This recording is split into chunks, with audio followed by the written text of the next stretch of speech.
Live from Columbia, this is Sports Talk on the South Carolina Radio Network. Be a part of tonight's show.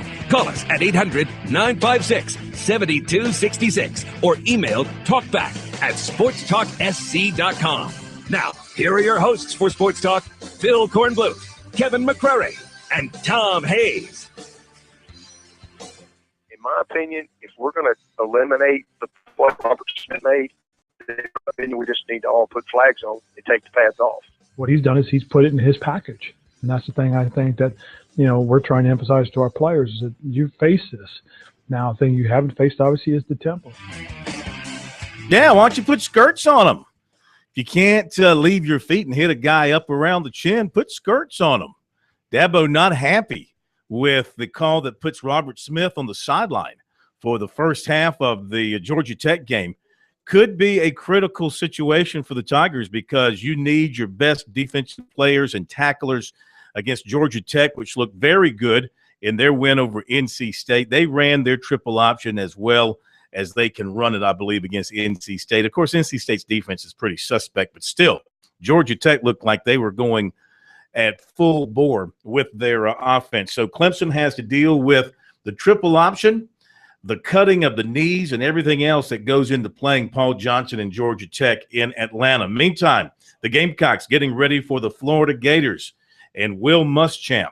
And can South Carolina turn things in a positive direction heading down towards the end of the season? A lot of questions circulating around the Gamecocks as we head for home. Will indeed Steve Spurrier be back to coach the team in 2015?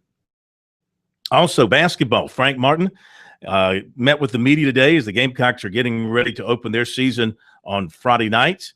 And there's big recruiting issues hanging over USC and Clemson with the two big studs in Columbia, P.J. Dozier and Tevin Mack, set to announce this week. Dozier on Wednesday at 12:15. He's down to two schools, don't know exactly which two.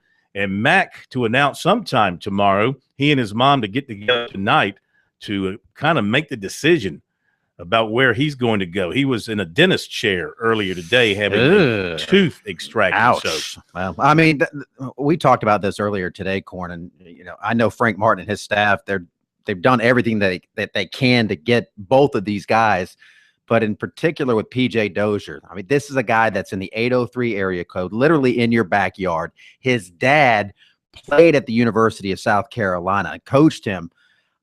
That's one of those guys that you kind of have to get. If you're going to take that next step and become relevant again in basketball, those are the kind of guys that you have to land, because you're not going to land those kids from Florida and Georgia that are as good as PJ Dozier. But if he's in your backyard and his dad played for you, you got to land him.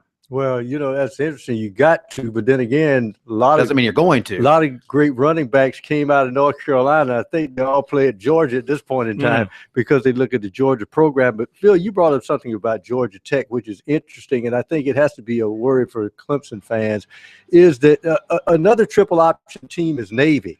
And I think they showed a graphic this week on their schedule that the team that Navy played, the next game, they all lost except one because they had their ankles and knees all torn up playing against Navy in that triple option. Tough task ahead for the Tigers. Tough task ahead for the Gamecocks. Your thoughts coming up here on Sports Talk. We'll be right back.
For the first time during his tenure at South Carolina, as far as I'm concerned, I have doubt about Steve Spurrier being back as South Carolina's football coach next year.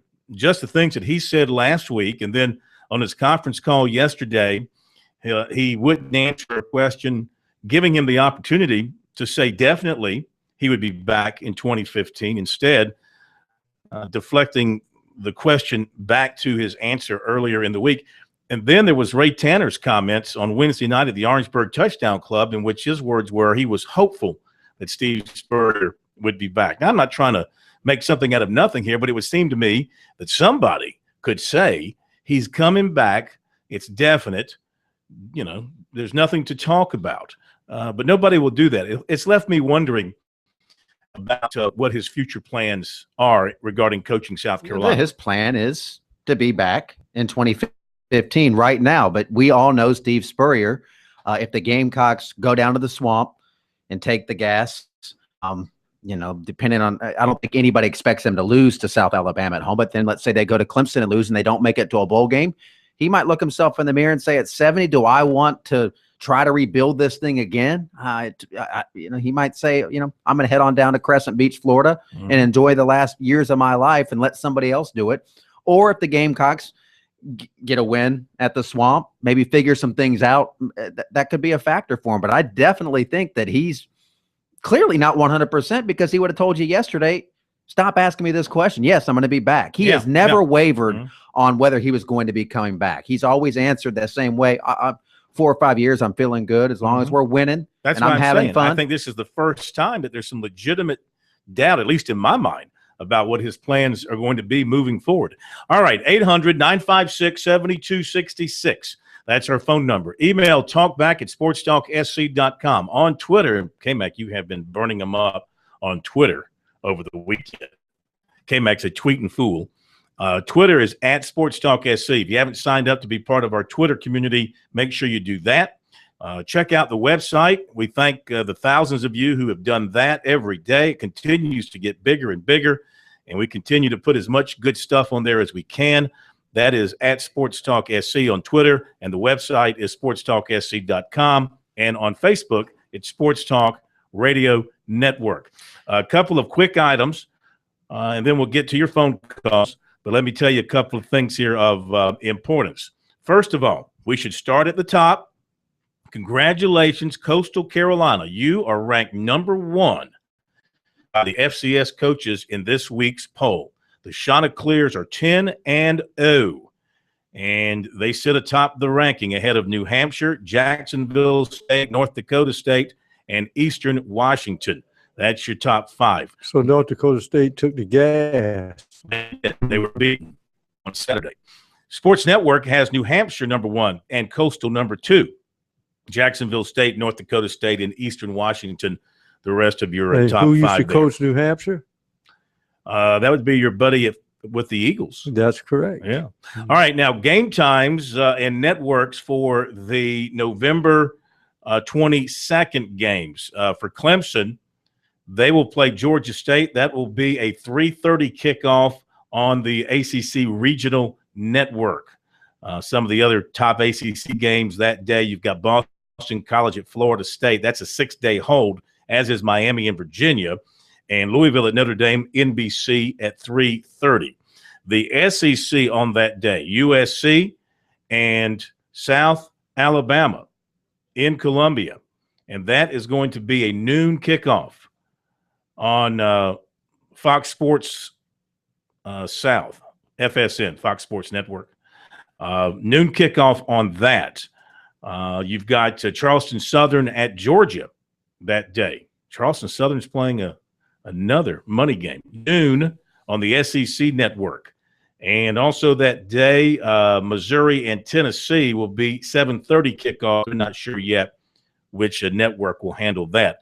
It was also announced today, CBS is going to televise on 29th the Egg Bowl, Mississippi State and Ole Miss, and not the Iron Bowl, Alabama and Auburn.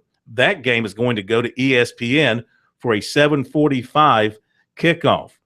Several other TV assignments and kickoff times for rivalry weekend have been announced, but not USC and Clemson. K-Mac and I were trying to speculate on that this afternoon as to where that game might fall.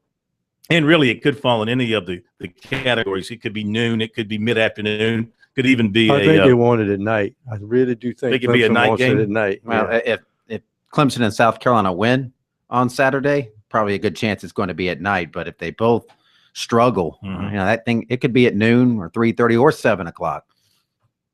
All right, and let's see what else. Oh, things are just crumbling in Chapel Hill. This is, if you're following what's coming out of the newspapers up there and what players are saying, boy, this could really be the blowing up of the athletic department at North Carolina, much like at Penn State after their tragedy up there. Report over the weekend from the News and Observer. I'll just give you a little touch of this about the 2005 National Championship Tar Heel basketball team. It says rife with players who were enrolled in phony classes, and 5 players who were part of the academic fraud culture that permeated through the athletic department and to North Carolina's overall student body. And and they're tying Roy Williams into this through someone that he recommended to be a academic counselor type of person there. This thing is just getting uglier by the day. There's a former football player now suing North Carolina, claiming he didn't get the proper education he was promised via his scholarship. So the NCAA is certainly going to dive into this thing deeply, and not be shocked at all if North Carolina has to forfeit that championship. How could they not? If you had 5 players technically ineligible playing to help you win the championship, how could you not be forced to forfeit a national championship? All right, 800-956-7266. Phil Kornblut, Kevin McCrary, Professor Tom Hayes. Hopefully you are hearing us over the airways. If not, you can catch us on our website with our audio stream at sportstalksc.com. And we've got the video stream going as well. That's at the bottom of the page. To your phone calls we go on this Monday night. Up to Greenville to start things out. John, welcome into Sports Talk tonight. How are you? I feel doing fine, y'all. Hey, we're doing great. I'll just call in. You was talking about NC State's defense not being too good a while ago. Actually, they're ahead of the Gamecocks. They're 97th. Carolina's 114th. Okay, I would say that neither is very good, John. I would say neither is very good. But I tell you what, you watch that game and you see what Clemson's defensive assignment is, and that's to stop. They don't use a fullback anymore, but anytime you see an option team run it right up the middle, they've got you beat. And Georgia just gashed NC State. So anytime they ran on the right or the left side of the field or even play action, they killed NC State. So the assignment for Clemson on Saturday, stuff the run up the middle first. Yeah, Georgia Tech's offensive linemen, they were really impressive to me. They were decleating the NC State secondary. Those guys coming up, and these big linemen were just – their cleats were going up in the air. It was impressive showing by Georgia Tech. But Georgia Tech has not seen any defense close to Clemson. I would agree. Clemson's got the number 1 defense in the country. So, it's going to be a battle between 2 of the best in the country at what they do. Georgia Tech is among the best, if not the best in the country at what they do in running the football. Clemson is among the best at what they do on defense, which is stopping the run. I think they're number 2 nationally against the run. So, something's got to give. And Clemson's history in Atlanta has been somewhat suspect over the years. But Deshaun Watson is going to start. They feel like he's healthy and ready to go, and that kind of changes everything. Clemson, their mindset, the way they play their offense, the speed at which they play. So we'll see. Clemson is a favorite. Back in a moment.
right, let's continue with your phone calls here on this Monday edition of Sports Talk. 800-956-7266 is the phone number. We welcome Ronnie in from North Augusta. Good evening, Ronnie.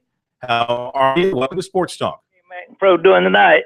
I think we're all good so far. We're good. Well, you know, this goes without saying, I don't normally agree with Dabo on too much. I hope that they'll listen to him on this thing with Robert Smith, because I really do feel like if we can play them in flag football and not have to tackle, I think our chances of winning really go up, Phil. Yeah, I think Lorenzo Ward would get on board with that right now. See if they can grab a flag. I'm grasping for straws right now, Phil. I'm looking for hope anywhere I can. Let's just put dresses on them. Now, going back to that play, and we talked about it Friday night, but I think people are forgetting one part of the rule, and that is you cannot launch into a player, into a defenseless player. And he clearly launched. He clearly left his feet. Now, did he hit him in the helmet cleanly? No. Did he hit him up around the chin? Maybe a little Very upper small. chest. Yeah. But I think the damning part of it is that he launched, and there was no denying the fact that But he it left used his to feet. be, a textbook play. And that's what it's so hard to play defense now on all levels of football. Almost every long pass, there's a pass interference call. It seems like you're just expecting. You're waiting for a flag. They almost call that every time.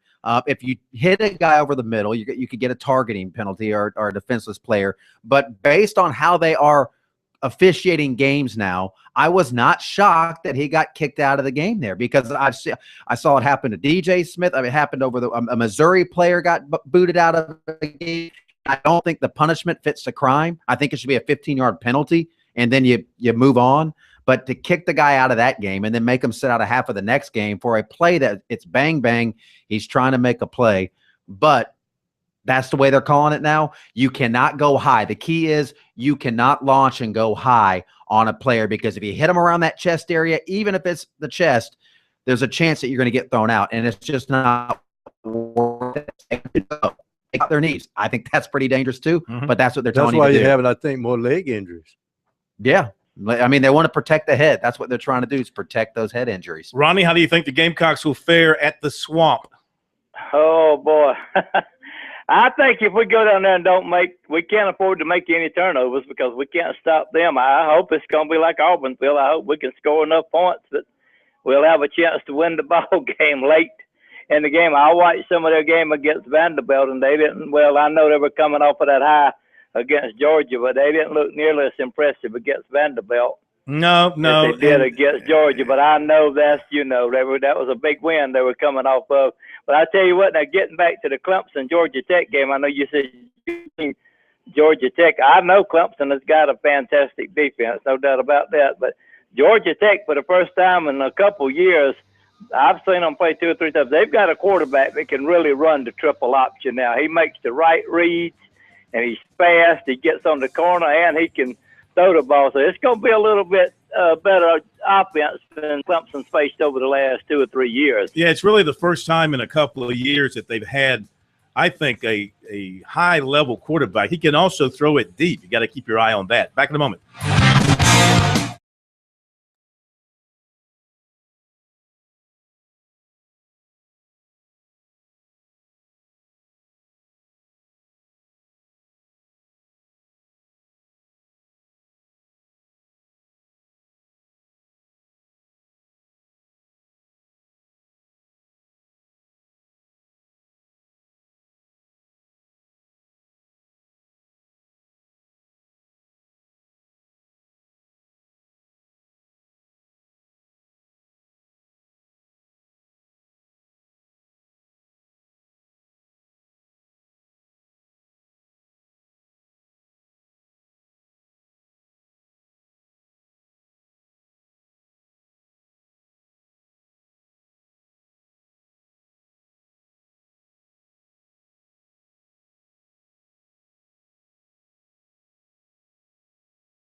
Monday edition of Sports Talk, South Carolina Radio Network, downtown Columbia, Main Street.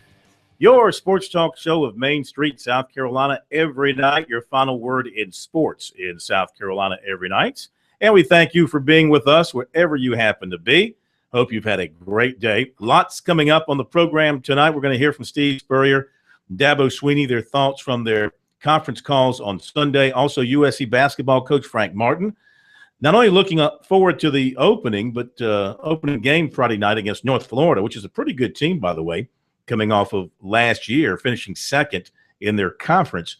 But also kind of talking about his feeling regarding the recruiting situation at South Carolina with Tevin Mack and P.J. Dozier set to announce Tuesday, Wednesday, and he being involved with both of them with a chance to get one, both, or none. And you'll hear from him coming up a little bit later on as well. Also, some Will Muschamp from his press conference today. One piece of major news out of Florida is that they dismissed one of their defensive linemen, Louis Orr, who apparently was upset over not starting at Vanderbilt. Now, get this. He was upset. He hadn't started since the Alabama game. Didn't start against Alabama. Learned he wasn't going to start against Vanderbilt. Went to the coach and said, he wasn't happy about it, and he was leaving the team.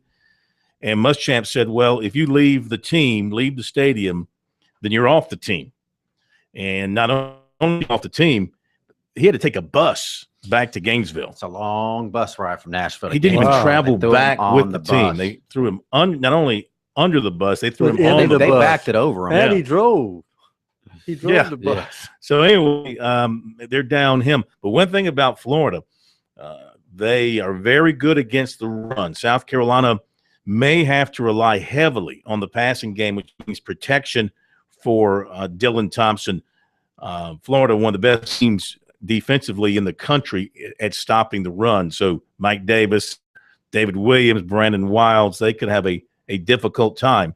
Though South Carolina's offensive line, if they play up to expectations, maybe they can open up some running venues, some running avenues for the running backs, and they can have a little bit of a balanced attack. But I got a feeling this game is going to lean heavily on the right arm of Dylan Thompson. You may see a lot of Pharaoh Cooper in the Wildcat.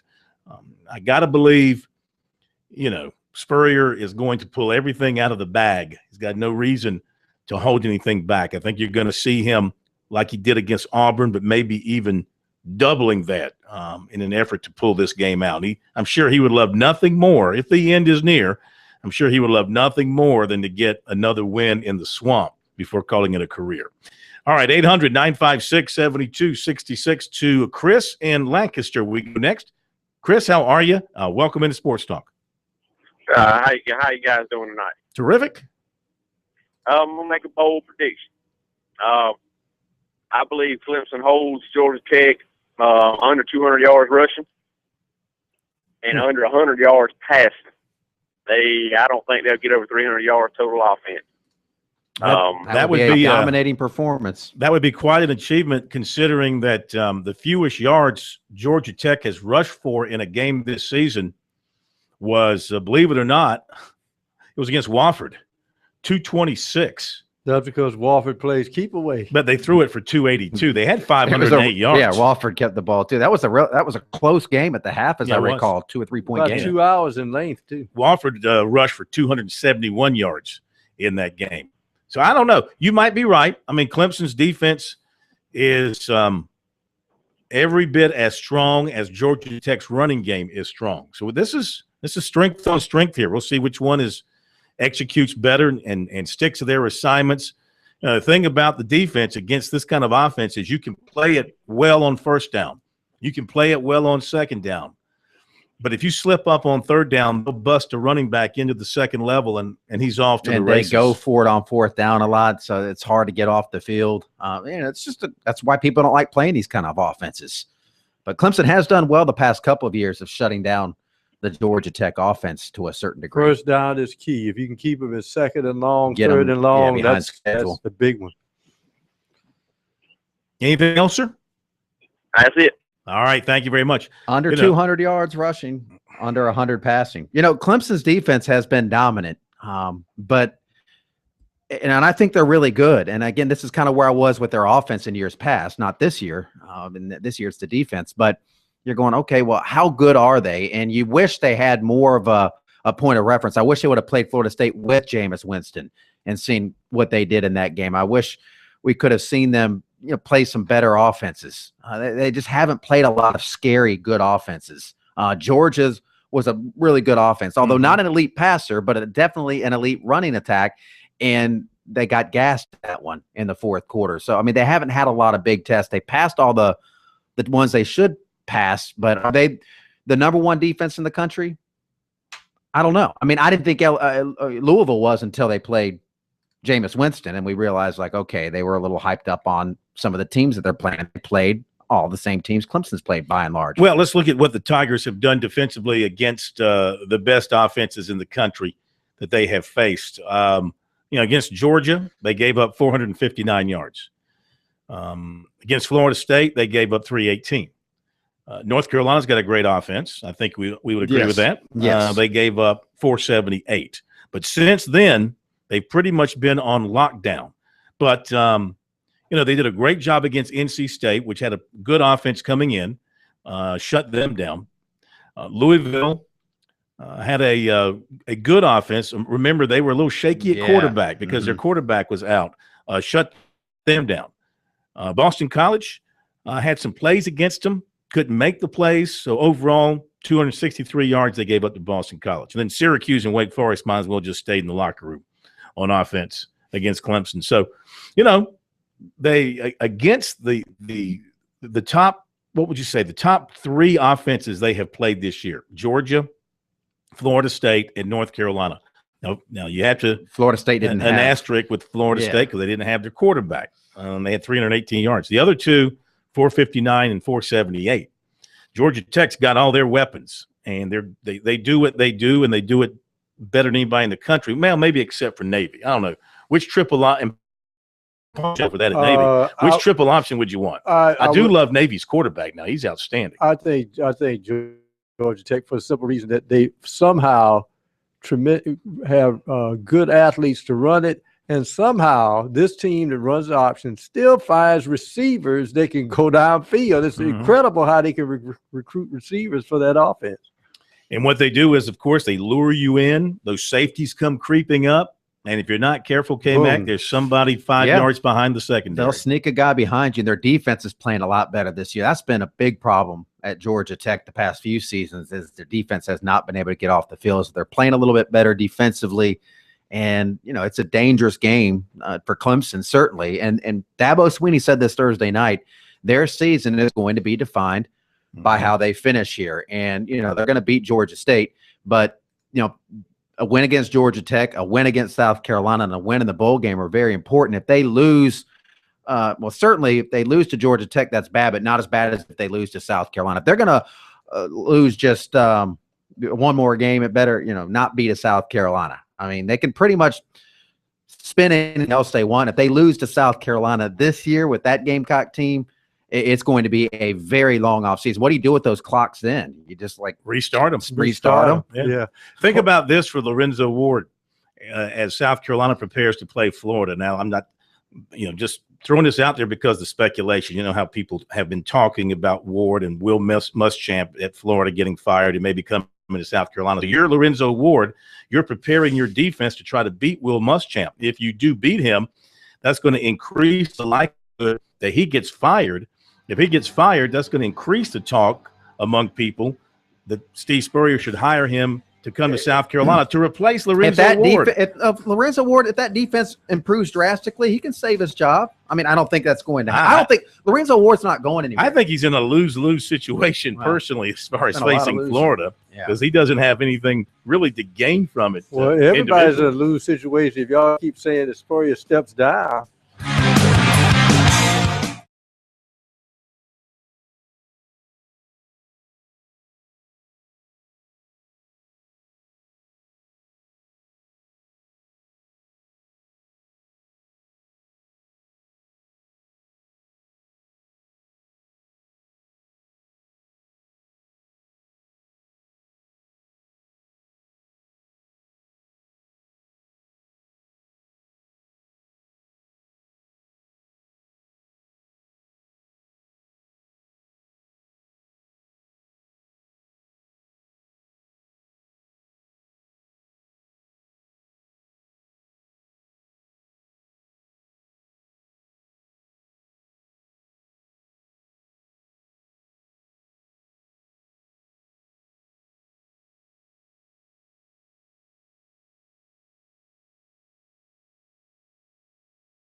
800-956-7266 is the number. Recruiting coming up in a couple of minutes. We'll give you the latest on P.J. Dozier and Tevin Mack. Stay tuned for that.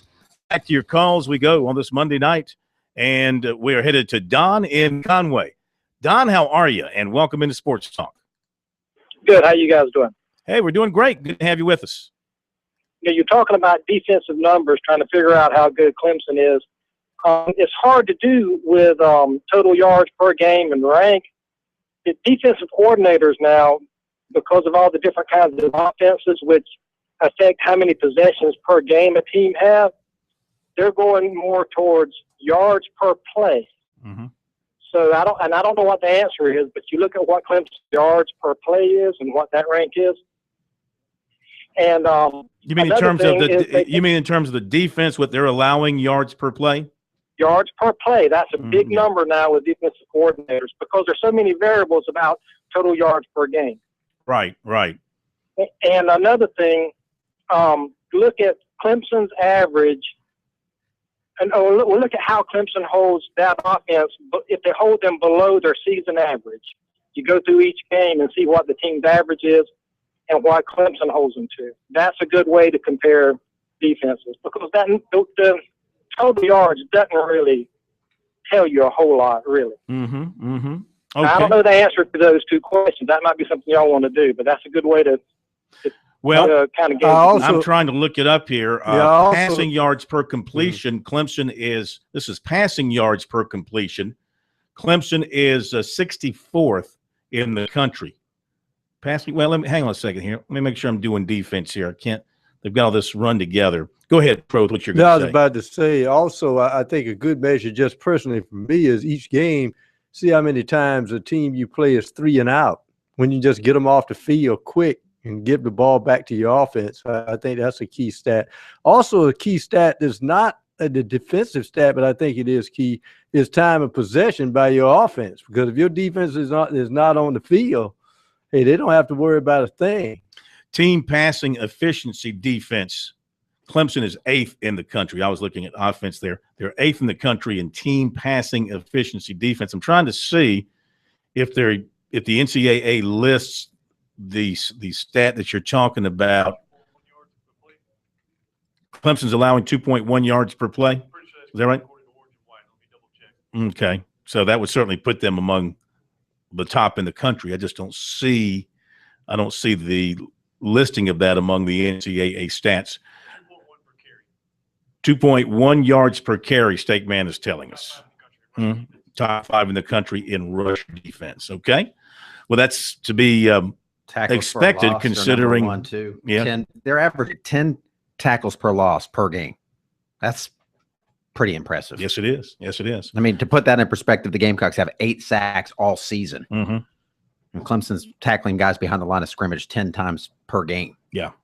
Clemson's had a great defensive year. There's no question about it. Up front, they're front 7, and they're all upperclassmen that have been in the program a while. They know the drill. They're very good. And their defensive backs, Mackenzie Alexander is a very good player. Jar Johnson. I really like the Clemson defense. Again, I would like to see them play against, maybe it'll happen in the Orange Bowl. Yeah, I'd like to see them play against an Auburn or an Alabama. It'll be fun to see them play Georgia Tech. I mean, this will be a test for them. It'll be the first true running test they've had since Georgia.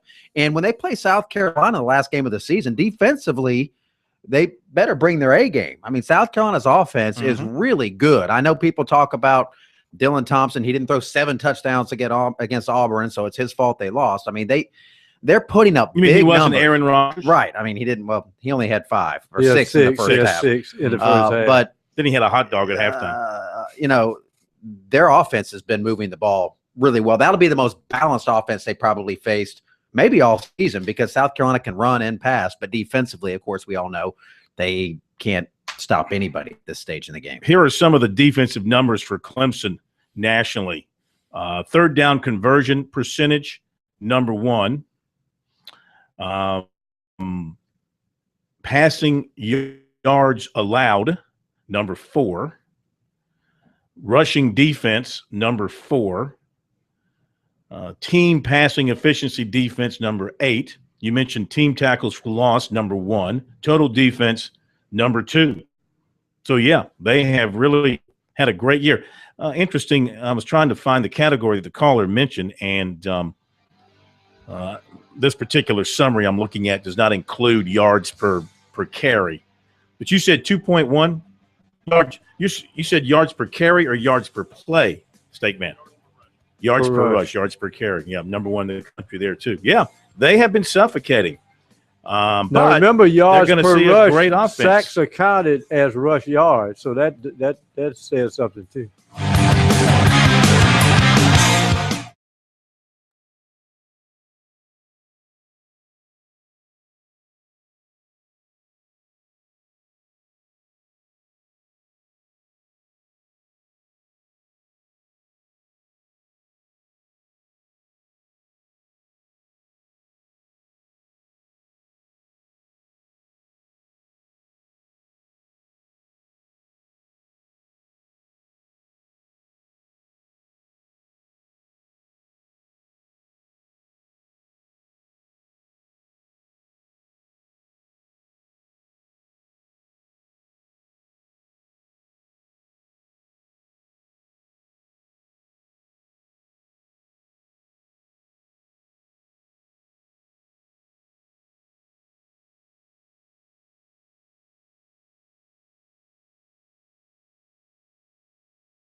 All right, let's give you tonight's recruiting reports here on Sports Talk. We'll get back to phone calls in a little bit.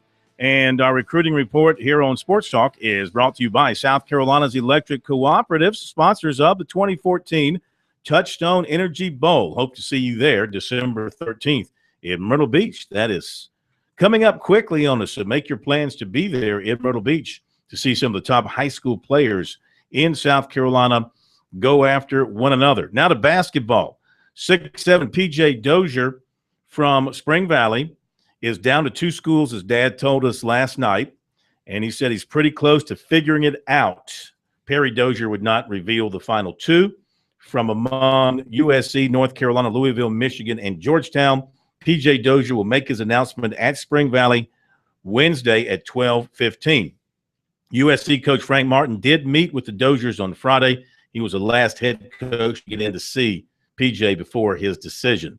6'5" Tevin Mack of Dreer and his mother visited the USC coaches Saturday afternoon for an hour after their practice. And over the weekend, she said that she heard in one form or another from all the other head coaches in contention, Brad Brownell, Shaka Smart, Mark Fox, and Kevin Ollie. Georgia was the first school to send an LOI to the Macks. Now, they're going to talk tonight, mother and son, to try to reach a decision, and Tevin plans to make his announcement sometime on Tuesday, and then he'll have a signing ceremony at Dreer at noon on Wednesday. And Miss Mack said that they are getting close to a decision. It'll all boil down to where her son feels comfortable. All 5, we like them all. Now, football, tight end Chris Clark of Avon, Connecticut's been committed to Michigan since the summer, but he's concerned about that coaching staff and its future. So he's looking around. He has set an official visit with USC for January 23rd, Southern Cal November 29th, Texas December 5th, and North Carolina January 16th. He was once committed to North Carolina. He says he still feels good about Michigan. He's still somewhat committed. We'll see what happens, he says, up there at Michigan. Tennessee linebacker commitment Cecil Cherry has been in contact with Clemson and is looking at taking an official visit with the Tigers in November, maybe for the USC weekend. And defensive lineman Christian Wilkins, who attends a prep school in Connecticut, has set an official visit to Clemson for November 22nd. He's also going to visit Notre Dame and possibly Penn State. And in baseball, left-hander Hank Nichols, 6'5", 195 of J.L. Mann, committed to USC Saturday for the 2015 class. He's the 16th reported commitment for that class. He originally committed to the Citadel in December of 2012. And also, South Carolina Sunday received a baseball commitment from 2017 infielder Jordan Holiday. He's out of Sumter. All right, that'll do it for recruiting here on Sports Talk on this Monday night. We'll hit the top of the hour break, and we'll be back.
Live from Columbia, this is Sport Talk on the South Carolina Radio Network. Be a part of tonight's show. Call us at 800-956-7266 or email talkback@sportstalksc.com. Now, here are your hosts for Sports Talk, Phil Kornbluth, Kevin McCrary, and Tom Hayes. And we're back, hour number 2 of Sports Talk here on a Monday night. Of course, we've got football tonight, Monday Night Football. It's the Panthers up in Philadelphia trying to get back on the winning side of things. They've had a very long dry spell, and we'll see if they can get things going up in Philadelphia tonight. Right now, though, it's time for our high school football report here on Sports Talk, brought to you by South Carolina Farm Bureau Insurance. We welcome in David Shelton of the High School Sports Report here on Sports Talk, and we've got the playoffs underway, 3A, 2A, 1A this past Friday night, and the 4As will start their playoffs coming up this Friday night. David, first of all, reflecting on the playoff on Friday night, anything really jump out at you? Maybe the way AC Flora took down Daniel or somebody else? Well, I think the biggest, really the only upset in the round of all the playoffs was Abbeville beating Batesburg-Leesville in overtime. Batesburg had beat them earlier in the season, and they're in the same region. And Batesburg, defending state champs in Division II, looked like they had things going pretty well. But you and I both know how hard it is when Abbeville gets to the playoffs and beat them by a touchdown. And I think the other kind of a semi-upset, I wouldn't say it was a huge one, but Keenan beating Central Pageland. Pageland was a team that a lot of people thought could get to the finals, and Keenan beat them, but pretty much chalk all the way through the playoffs for the first week. All right, we'll get down to some really good matchups now as we move into round 2 there. As far as the 4A playoffs go, which matchups in the first round this Friday night have you licking your chops? Well, I think if there is one upset in the making, or one that people should keep an eye on, is number 16 Gaffney at number 1 Fort Dorchester. Fort Dorchester is the number 1 seed. Gaffney pretty much, put it all on the line last Friday night and beat Northwestern, beat them fairly handily. And this is a team, they're 4 wins. They don't play great defense, but they can be dangerous. And certainly they've won a lot of playoff games. They've won 16 state titles at that school. Fort Dorchester, not used to being the number 1 seed, a little different territory, and they're coming off a bad loss to Ashley Ridge on Friday night. So, if you're going to pick one that might be what would be a 16 beating on 1, I would say Gaffney has a chance. I'm not going to say they're going to do it, but they've got a really good shot to beat Fort Dorchester. And real quick, I think you got to keep a close watch on Spartanburg High School too. I mean, they have just been rolling through everybody here of late. Oh yeah, and they're in Division II, and they're in a good bracket, and they could easily get to the finals. It might, the way it breaks down, Goose Creek against Spartanburg in the state championship in Division II would be pretty good fun to watch. Hard to believe Spartanburg's in Division II. Yeah, Northwestern went to Division I, so they kind of flip-flop. David, thank you, my man. Have a great week. We'll talk to you again Friday night to preview some of the top games in the next round of playoffs for 3A, 2A, 1A, and the opening round of playoffs in 4A. We'll be back. More Sports Talk in just a moment.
I think the first thing I need to do is I need to apologize for not talking after that last ball game we.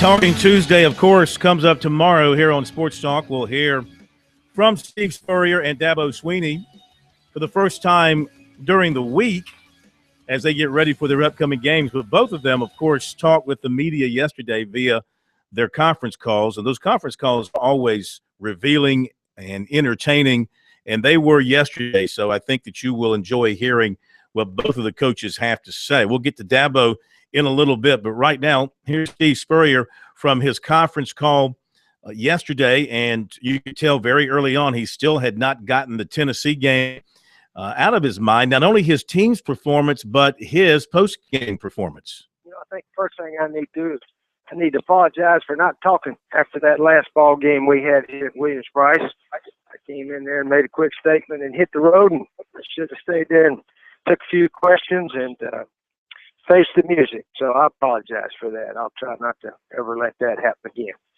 But anyway, we're getting ready this week for the Florida Gators. And injury-wise, we have a lot of guys sort of banged up or shoulders, slight concussions.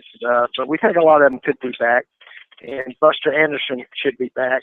Buster had sort of a tricep injury 4 weeks ago or so. But we think Buster Anderson will be back as tight end. Sky Moore should be able to come around and play some.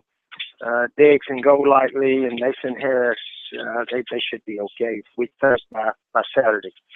Had a player in a car wreck over the weekend, Boo Lamine. He's okay, but he got scraped up pretty good. So Boo looks like he's going to definitely be out this game. But Florida Gators are playing well. Big, strong team that can run the ball and play defense. And their quarterback, Treon Harris, has come on to really give them just a good, steady player in there. He can throw, he can run. And they got two big, strong running backs. And they got one of the best defenses in the conference also. So it'll be a challenge for us going down the swamp. We play them at noontime. And we'll try to gear up and get ready to give our best shot down there in the swamp against the Gators. Okay, any questions?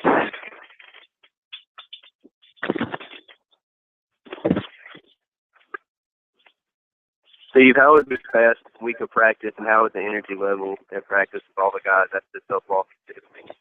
It was a little down, but our guys are pretty resilient. This is the third one of those kind of games that, for whatever reason, we couldn't hold on. And but I think we'll bounce back. We didn't beat them up too much. We told them to take a good long weekend. Let's come back and try to finish as strong as we possibly can these last three. So we'll see what kind of energy we get out of them tomorrow when we meet up at 4:00. Practice about 5:30 or so. So we'll see how we get going. Steve, gosh, how is your mood after a weekend away that collective talks about all? I think I'd rather have had a ball game that we beat somebody. I feel a lot better. Some games are harder than others to get over. One play here and there, one decision a person could make, so forth, could have affected it. But we've had three very similar like this, and you gotta shake it off and bounce back and get you guys ready to play. Our staff's in here today working, and we're in a pretty good mood.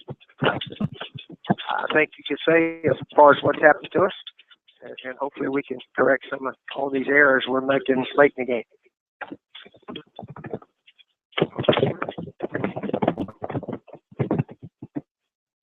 Steve, this is David Caravella in Charleston. Are you surprised you're still waiting on Cody Walter's knee to come around? And at this point, do you know if you're going to get him back at all? Yeah, that's a good question. When he first hurt it, actually, I think in warm-up before the Georgia game, and he played the whole game. And then later it swelled up pretty good, and they called it a sprained knee ligament. But it obviously is not quite come around. I need to ask the trainer if he needs surgery or what. But yeah, that one has taken a while. Can you take any solace or gratification at all that you guys are putting up offensive numbers not seen around here since the mid-90s? No, not really. No, not really, because we've floundered sort of at the end of a lot of these games. As you know, we needed to make 1 or 2 first downs, and we haven't been able to do it. But that's that's what's hard on us, coach. It's hard on me as you look back. Gosh, we could have had a lot better play than that went on, and if this had happened or that had happened. But you have to just move on. You have to move on and try to keep trying to win the game. And our offensive players, they've had a wonderful attitude, I think. Pharaoh Cooper, that was maybe one of the best games ever played by Gamecock. It's just a shame we couldn't hold on and get a victory, because when you lose a game, all the accolades of individual play just fall out the window. It's just nobody remembers much about it. The other team does the celebrating. But Pharaoh's he's a wonderful young man, and he's out there trying to help us win the game. Steve, this is Matt again. When you guys are putting up, you said you were disappointed with the way the offense is finished, but when you guys are putting up 500 yards and 40 points, and there's some things happen at the end of the games and the defense gives up some points like that, does it get hard on the offensive guys at all? Do they get down at all and get mad at the defense? No, I don't think so. We've had our chances, and it's just the way it is. And everybody's trying as hard as they can. I think we are. We're not as smart sometimes as we should be. But I think effort-wise, maybe everybody's doing about as good as they can. Steve, this is Dave. You're going down to play Florida and Will Muschamp. He's had kind of a rough season, at least until these past couple of weeks. Has he reached out to you? Have you guys talked at any point this season? I don't think if we have or haven't, I don't think that should be too much public knowledge. But I will say that, I consider him a friend, a good friend in coaching. And, I'm pulling for him to make it down there. Of course, I'm pulling for us to beat him down there. But, he's a person, good coach, and they seem to have really they've sort of come together these last couple of weeks since the Georgia game, seems like. Steve, a lot of speculation last week about your future coaching plans, but nobody is saying anything definite. Even Ray Tanner said he hopes you'll be back in 2015, and some of your recruits are hearing it from other recruiters now, and they're kind of wondering. So, do you want to take the time and just say, that's normal when a coach has done it a long time and having a tough year. That's just normal. But I commented on that earlier this past week, so I'm going to quick comment on that. Yeah, would you at least like to say that Would you at least like to say you'll definitely be back in 2015? I commented on that earlier this past week. I think that was about what I said. All right, Steve Spurrier from his conference call yesterday, and had a lot of interesting things to talk about, from his decision not to take questions from the media. By the way, he was the Football Writers Association of America sent a letter to the SEC office asking that Spurrier be censored or reprimanded, for not taking questions from the media. He does that often around here. It's not the first time Steve Spurrier has done a press conference and not taking questions. But this is what that organization does. They're there to stand up for the media and make sure the media has an opportunity to do its job. But they don't have to take questions. I mean, I think they have to make an appearance. The head coach has to come out there, and he made a statement. But you don't have to. It would have been great and refreshing if Spurrier would have said, first of all, I just want to say that, I should apologize for what I did after the Tennessee game, but I won't. Yeah. So y'all can ask me the questions I think some of his players and coaches are probably happy he didn't take questions after that game. Really? What he might have said.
Got great respect for Coach Spurrier and, the job he's done as a coach. And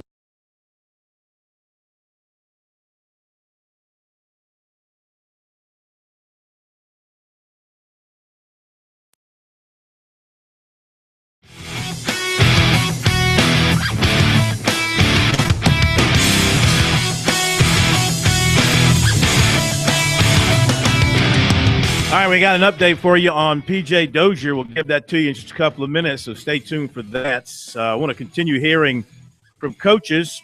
Will Muschamp of Florida had his weekly press conference today and reviewed the win over Vanderbilt. Then he turned his attention towards Saturday's opponent, which is South Carolina. Got great respect for Coach Spurrier and, the job he's done as a coach and more than anything as a man. He's a good guy. He's been great to me in here at the University of Florida. Really look up to him in this profession. He does things the right way. Offensively, they've been outstanding this year. The best offense we've faced, in my opinion, to date this season. Dylan Thompson's playing very well. His 22 touchdown passes, really throwing the ball well. They're a talented group outside. They've got Pharaoh Cooper, does it all. I mean, he lines up and plays wildcat quarterback and speed sweeps, and they run it with him. They throw it to him. He is a very, very talented football player. Bird can really run. Shaq Rowland, Nick Jones, all guys athletically that we need to be able to match up with and play. We're going to have to mix it up in coverage and what we do with these guys. Running back Mike Davis, Brandon Wiles, and Sean Carson are all very talented backs. They got big tight ends that run extremely well. They're big up front. So we got to work cut out for us defensively. Really do. A team that's as balanced as they are and as good a job as coach does calling plays.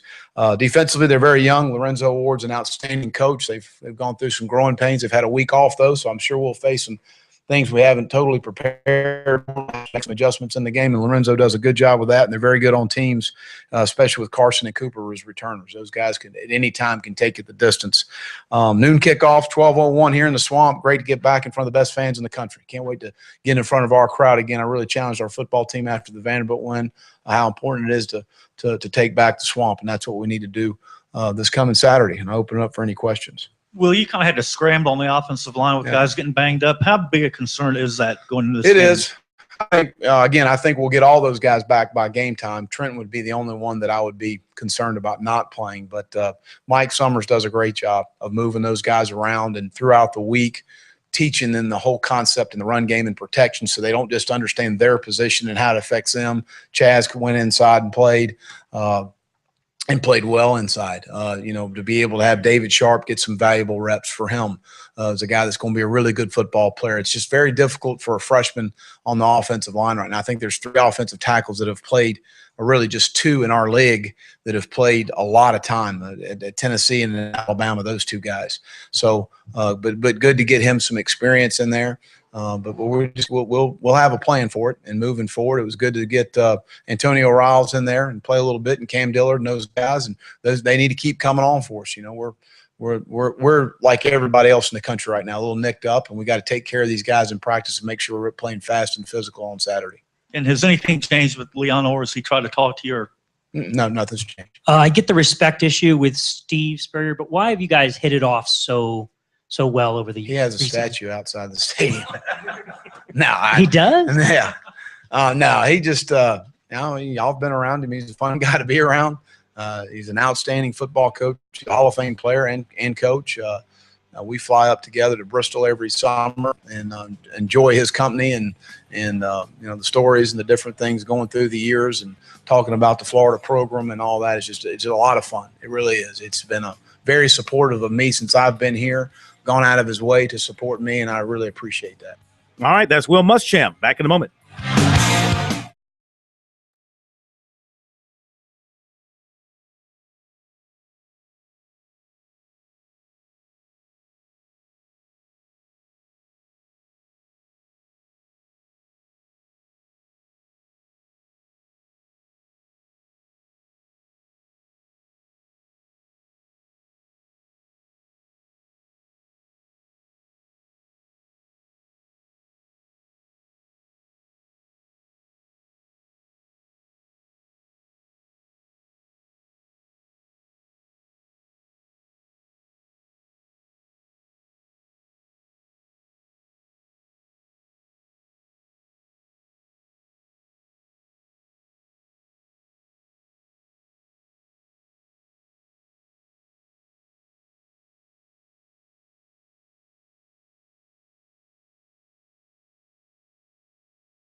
I haven't talked to any of them. Dan Ratkovich has had a lot of conversations, and listen, we appreciate the ACC has been doing.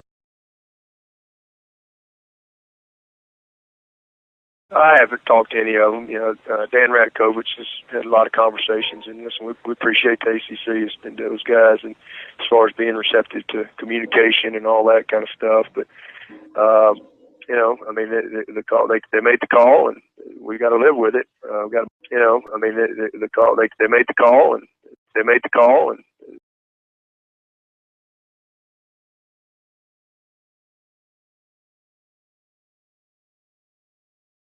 they made the call.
USC announced its baseball schedule today for 2015. They'll open up February 13th, 3-game home series against the College of Charleston.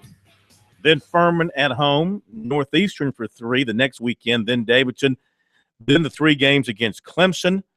Gamecocks will also play Charleston Southern, 3 at home against Miami of Ohio, 2 at home against Penn State before they open up SEC play at home against Kentucky on March 13th. So from February 13th through March 20th, that includes a home game against Winthrop, the Gamecocks will only play 2 games away from Carolina Stadium, the 1 game at Clemson and the 1 game against Clemson in Greenville. That's a very cushy home schedule to open up the season. They'll play 3 at Missouri. They'll play at Coastal Carolina at Coastal's new stadium, 3 at home with Georgia, at the Citadel, 3 at Mississippi State, then Appalachian State and the Citadel at home, 3 at Florida, PC at home, Vanderbilt for 3 at home, at Furman at Fluor Field, 3 at Tennessee, 3 with Auburn at home, Wofford at home, then at Texas A&M for 3, USC Upstate at home, and they close out the regular season at home with 3 against LSU. So they get LSU, Vanderbilt at home, Kentucky at home, along with Georgia. Those are some pretty good homestands that you have there. The defending national champion Commodores of Vanderbilt. Yes, indeed. That's USC's upcoming baseball schedule. Back to football, then we'll get back to calls here. Dabo Swinney on his conference call, and one of the first things on his mind was the ejection of Robert Smith in the Wake Forest game for the targeting, according to the officials. Here's Dabo's thoughts about that after further review. They made the call, and we got to live with it. We've got to move forward. I mean, the biggest thing is, I think at the end of the day, I think we've put our refs in a bad situation. I mean, I really do. I think that first of all, it's so much of it's just a matter of opinion or subjectivity as far as what the call is, and I think it's very difficult for our refs. I mean, I really do, and everybody wants to have great player safety. I mean, that's the bottom line, and the rule is when in doubt, you call it and you go from there. But my frustration with the whole thing is I don't think that Robert Smith's play to me was about as good a football play as you're ever going to see. It was a good football play by a good football player, and the intent of the rule was to take out targeting, leading with the crown of the helmet, hitting people above the neck, defenseless players, quarterbacks and kickers and punters and guys backside away from plays, and those type of things, and really trying to protect players on both sides from a targeting standpoint is dangerous, and that's the intent of the rule. I don't think at all that the intent of the rule was meant to eliminate the play that Robert Smith made. That's my opinion. I think I'm pretty qualified to have an opinion. 25 plus years and longer in this game. I just think that, and we spent a lot of time talking about this as coaches, a lot of time. And again, at some point, you gotta stand up for the defensive guys. I mean, I thought Robert did exactly what he needed to do. The only thing maybe he could have done is maybe try to wrap up, but he's trying to lead with the shoulder. That's what we coach. Keep your head up and out of it. It's a bang bang play, but at the end of the day, this is a violent, physical contact sport. And in my opinion, if we're going to eliminate the play that Robert Smith made, then in my opinion, we just need to all put flags on and take the pads off. That's just how I feel about it as a guy who's played the game, coached the game for a long time. It's just, and at some point you gotta protect the defensive player. You have offensive guys that create helmet to helmet contact all the time. And I watched college football yesterday, and I watched it extensively, and I saw a lot of plays that were, in my opinion, by the letter of the rule, it should have been called, that weren't called, and even one that was reversed that it didn't make any sense to me. So, but that just speaks to the subjectivity that we deal with, with this rule. And again, I think when they put it in, we all know what we were trying to eliminate from the game. The obvious cheap shot. That's what everybody wants out of the game, and you want to protect the defenseless player. You want to protect the guy who's making the hit, and not allow those launching and leading with the crown of the helmet type of plays.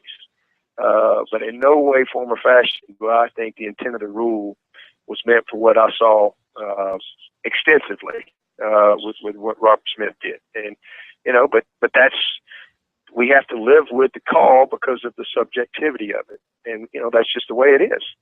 And I think it's put our refs in a very tough situation. I think that those guys, they're not perfect either. They're going to make some good calls and bad calls, and we're going to do the same as coaches, and players are going to make good plays and bad plays. We all understand that, but I just think that we put them in a bad situation, and we'll move forward. We got a great player who's going to have to miss a half of football, one of our best players, because of it. And that's the opinion of people in charge, and we got to live with that. But I'm just talking about the intent of the rule. I just don't agree, from that standpoint. And I think it's something as coaches we're going to have to go back and look at and really discuss, because if we don't, then in my opinion, the game of football ain't going to be the same. And this is a game that is meant, to be a full speed contact sport, and we've got to. That's something in all season I think that we got to really, really look at. Dabo, is Deshaun starting on Saturday? Yeah, he'll be back, taking on first team reps on Monday and ready to go. He was ready to play Thursday, and it was just amazing because we felt pretty confident that he'd be back for Georgia Tech, but I was really blown away that he was ready to play against Wake and could have played. But that's just a credit to how hard he worked, and great job that our doctors and trainers, did in rehabbing him. And, we really, wanted to try to get through the game and not play him. Was able to work out. Never really felt like that we didn't have control of the game. But he was ready to go if we needed him. And at one point, it was, a possibility that he would go. We weren't sure if Cole was going to be able to kind of rebound and come back in there. All right, there you go, Dabo Swinney. He had a lot to say. He had a few days to let it build up inside. He had a lot to say about the ruling by the officials Thursday night against Robert Smith at Wake Forest. So he'll have to sit out the first half of the game coming up against Georgia Tech, and he'll be missed. But the hope is that the Tigers are deep enough and experienced enough to be able to overcome that. I think the key too. You talk about the fullback up the middle. Well, that's right up Grady Jarrett's wheelhouse right there. And I mean, he's as good a nose guard as there is in the country, interior defensive tackle. And of course, with Georgia Tech's various blocking schemes, they might double team him quite a bit just to try to nudge him out of the way. And then they'll have a scheme for him, but Clemson will have a pretty good defensive scheme for their offense. But Grady Jarrett being able to maybe dominate two guys in terms of getting their attention will really help Clemson's defensive front deal with snuffing out that fullback dive. And of course, helping the linebackers get in there to fill the run fits, and that's going to be key too. I know the players don't watch it, but it's still sort of intimidating to me to see Paul Johnson standing there with his sleeve rolled up, no card in his hand, not talking with other coaches and just doing the game plan on the fly. That kind of freaks me out. All right, going to hear from Frank Martin coming up, and we'll tell you what we've learned about P.J. Dozier from his dad. That's coming up in a moment.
Excited for the first week. It's we'll tell you what I've been telling.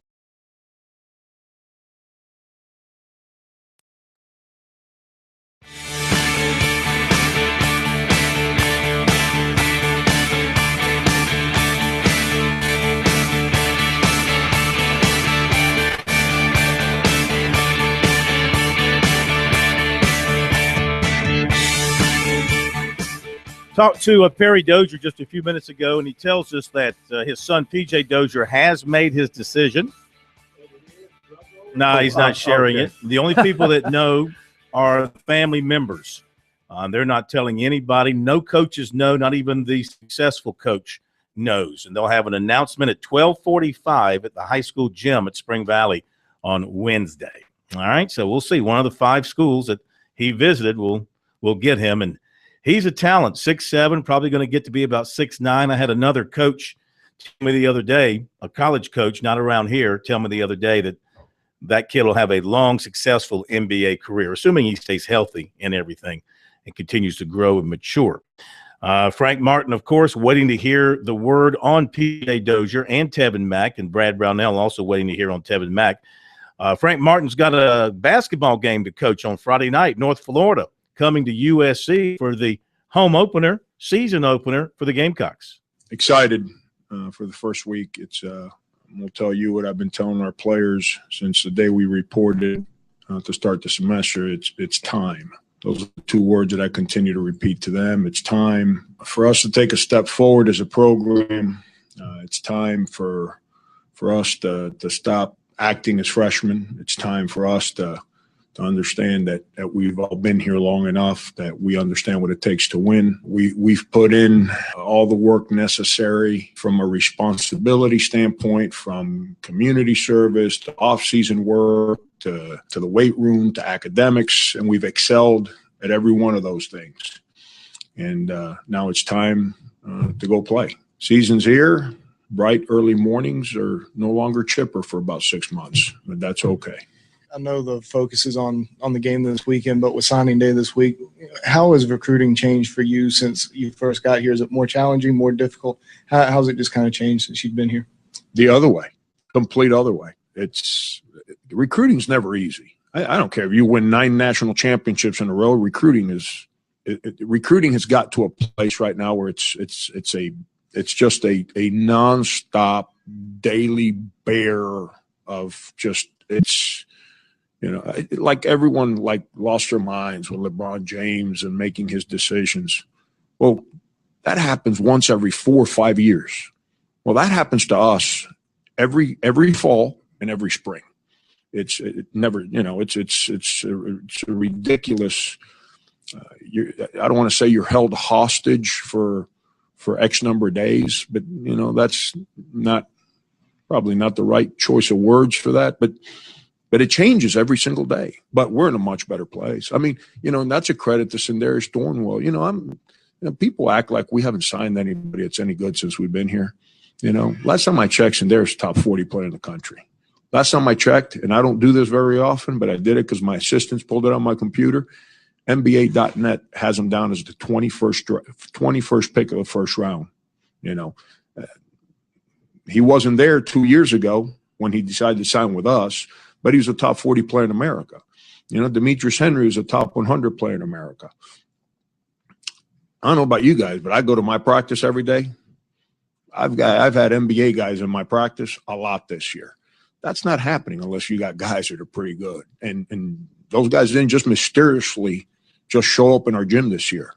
Those guys signed up and agreed to play for us, and our staff's done an unbelievable job of helping them, and they've done an unbelievable job of growing as players.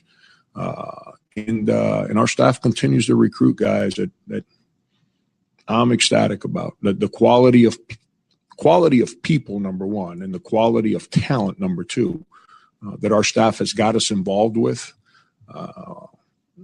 It's pretty good, and I'm excited for it. I'm excited. I'm excited not just for this Wednesday, but I'm excited for the spring. I'm excited for a year from now because of the kind of folks that our guys have been recruiting and the possibilities that are out there for us. Everybody knows that there's two major prospects in Columbia who are announcing this week, and South Carolina's been involved with them. So I know you can't go into any details, but just wondering, can you express any level of how you feel, any confidence level? Can we wait till Wednesday at night for me to express those things? Because whatever I tell you today, you might call me a liar Wednesday night. I'd rather than give you the emotional roller coaster that we go through. I'm glad our sport's not like football, where people commit and they continue to recruit each other. I'm just telling you, that's the one thing in our sport that coaches pretty much respect, that I absolutely love about college basketball coaches. It doesn't always happen, but when kids say I'm in, even before they sign the documents, there's a respect factor that goes on that for the most part you can go to bed at night. All right, there you go. Frank Martin, and he's waiting to hear.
Now, I know we've heard from Spurrier and Sweeney tonight. We'll hear from them again tomorrow, part of Talking Tuesday, brought to you by South Carolina soybean farmers and their checkoff.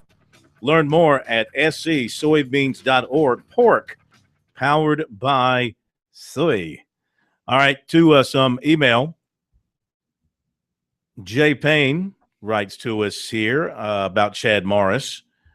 That remember the double cover I talked about last week? Yeah, the double cover. That didn't happen. He said the double cover will have to go the way of the Edsel and the Pet Rock. Goodbye, good riddance. Do you think Chad Morris's stock has risen or fallen this year?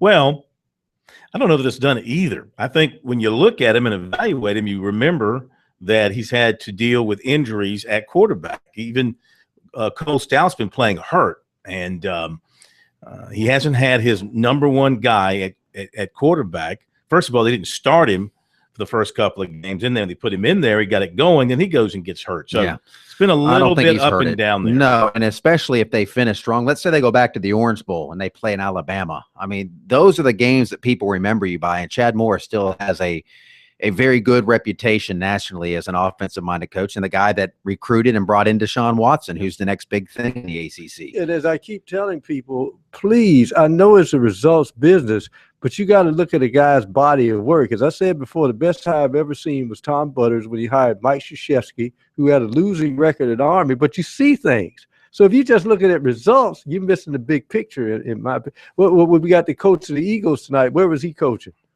New Hampshire.